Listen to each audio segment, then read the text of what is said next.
ठाकरेंच्या शिवसेनेचे आमदार अनिल परब यांनी रामदास कदम आणि गृहराज्यमंत्री योगेश कदम यांच्यावरील आरोपांचे हल्ले सुरूच ठेवले। डान्सबार मालकी आणि वाळू उपसा प्रकरणावरून परब विरुद्ध कदम असा सामना रंगलाय। पावसाळी अधिवेशनात सुरू झालेला हा सामना आता सभागृहाबाहेरही पत्रकार परिषदांमधून सुरू आहे। सगळी कागदपत्र पुरावे मुख्यमंत्र्यांना देणार असल्याचं सांगून अनिल परबांनी योगेश कदमांच्या राजीनाम्याची मागणी केली। त्यावर बाप दाखव नाहीतर श्राद्ध घाल असं आक्रमक उत्तर रामदास कदमांनी दिलं। पाहूया।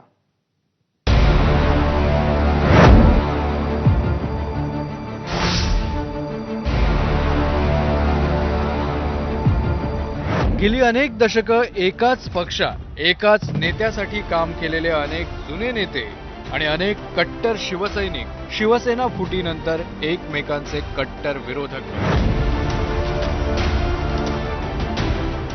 रस्ता ते सभागृह सगळीकडेच एकमेकांची उणीधुणी आणि वाभाडे काढू लागले। त्याआधीमध्ये ठाकरेंचे आमदार अनिल परब विरुद्ध शिंदेंचे शिलेदार गृहराज्यमंत्री योगेश रामदास कदम यांच्या वादाची आता भर पडली आहे। अधिवेशन काळात सभागृहात या दोन्ही नेत्यांमध्ये भरपूर झोंबाझोंबी आणि आरोप प्रत्यारोप झाले। आता सभागृहाबाहेर सुद्धा तोच अध्याय पुढे सुरू आहे। अनिल परब यांनी कदमांवर वाळू चोरी आणि डान्सबारच्या मालकीवरून गंभीर आरोप केले होते। एकनाथ शिंदे मुख्यमंत्री असताना 2023 साली 2 वेळा कदमांच्या बारवर कारवाई झाली होती असे आरोप परबांनी केले। आता हे प्रकरण काय आहे यावर एक नजर टाकूया। 30 मे 2025 ला कांदिवलीतल्या सावली बारवर कारवाई झाली। हा सावली बार गृहराज्यमंत्री योगेश कदमांच्या आईच्या नावे आहे। 30 मेच्या रात्री 10:50 ते पहाटे 4 वाजेपर्यंत बारवर कारवाई सुरू होती। धाडी वेळी बारमध्ये 22 बारबाला, 25 ग्राहक आणि 3 कर्मचारी आढळले। काही बारबाला आणि ग्राहक अश्लील नृत्य करत असल्याचं यावेळी निदर्शनास आलं। छाप्यानंतर वेटर, कॅशियर आणि मॅनेजर यांना पोलिसांनी ताब्यात घेतलं। बारचा परवाना ज्योती रामदास कदमांच्या नावे असा मॅनेजरचा जबाब आहे। या धाडीनंतर समतानगर पोलीस ठाण्यात गुन्हा दाखल करण्यात आला। याला उत्तर देण्यासाठी योगेश कदमांनी सोमवारी पत्रकार परिषद घेतली। परबांनी केलेले सगळे आरोप त्यांनी फेटाळून लावले। अर्धवट वकील या शब्दात अनिल परबांवर टीकास्त्र डागलं। पुरावा मिळाला तर राजीनामा देऊ अशी जाहीर घोषणाही करून टाकली। अनिल परबांवर हक्कभंग आणावा अशी मागणी करणार असल्याची माहितीही योगेश कदमांनी दिली। मी सभापती महोदयांना आणि त्यासोबत रीतसर नियमानुसार कारवाई करण्यासाठी मी सभापती महोदयांना स्वतः पत्रव्यवहार करणार आहे आणि त्याची कारवाई करण्यास सांगणार आहे आणि विधिमंडळामध्ये अनिल परब ह्याच्यावरती मी हक्कभंग देखील दाखल करणार आहे। आमची कुटुंबियाची बदनामी करून मग ही कारवाई त्यांना थांबवायची आहे का? अनिल परबांना ही कारवाई थांबावी अशी त्यांची इच्छा आहे का? मी तर गृहराज्यमंत्री म्हणून कारवाई करायला लावली ना।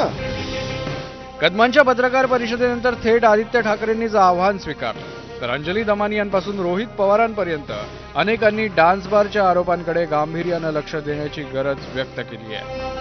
पहिली गोष्ट म्हणजे जर खंडन केलं असेल मग तुम्ही ते बंद का केलं? काही चुकीचं नव्हतं तेव्हा?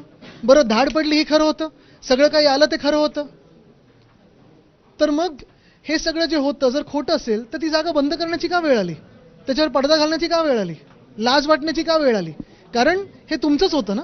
योगेश कदमांना मी जेव्हा स्वतः भेटायला गेले होते, माझं पहिलं मत असं होतं की हे व्यक्ती तितके वाईट नाही आहेत। आत्ताच्या घटकेला हे सावली डान्स बार होता, तो ऑर्केस्ट्रा जर असेल तर त्याचे काही सीसीटीव्ही असतील तर त्याचं अख्खं फुटेज योगेश कदमांनी रिलीज करावं, ते दाखवावं की तो डान्स बार नव्हता, तो एक लाईव्ह ऑर्केस्ट्रा होता म्हणून। सरकारने त्या बाबतीतली शहानिशा करावी। कोणाच्या नावावर लायसन्स आहे, त्याच्याबरोबर ते भाड्यावर दिलं होतं का, किती वर्ष ते भाड्यावर दिलं गेलं आहे, तिथलं नियोजन ते कोण बघतं? सरकार तुमच्याकडे तुम्ही शहानिशा करून काय खरं हे लोकांसमोर तुम्ही आणू शकता। हा सगळा प्रकार तिसऱ्या दिवशीही सुरूच राहिला। त्यानंतर अनिल परबांनी ही पत्रकार परिषद घेतली। हिम्मत असेल तर अब्रू नुकसानीचा दावा ठोका, हक्कभंग आणा असं प्रति आव्हान त्यांनी दिलं। एकनाथ शिंदेंच्या मुख्यमंत्री पदाच्या काळात कदमांच्या बारवर 2 वेळा पोलीस कारवाई झाली होती अशी माहितीही त्यांनी दिली। त्यांच्यावरती गाळ काढायची परवानगी कुठली आहे? महादेव नाल्यातली। गाळ काढतायत कुठला? सावित्री नदीतला। अख्ख्या महाराष्ट्रात फक्त एकटाच माणूस असा गाळ काढतोय आणि म्हणून त्यांच्यावरती कारवाई झाली। हा अकीद मुकादम कोण आहे? हा यांच्या घरातला नोकरासारखा आहे, म्हणजे यांचा अगदी घरचा माणूस। ही सगळी वाळू ही योगिता डेंटल हॉस्पिटल आहे, जे गृहराज्यमंत्र्याच्या बहिणीच्या नावाने हॉस्पिटल आहे दातांचं, महाविद्यालय आहे, हॉस्पिटल नाही, महाविद्यालय आहे. या महाविद्यालयाच्या प्रांगणामध्ये ही वाळू पडलेली आहे.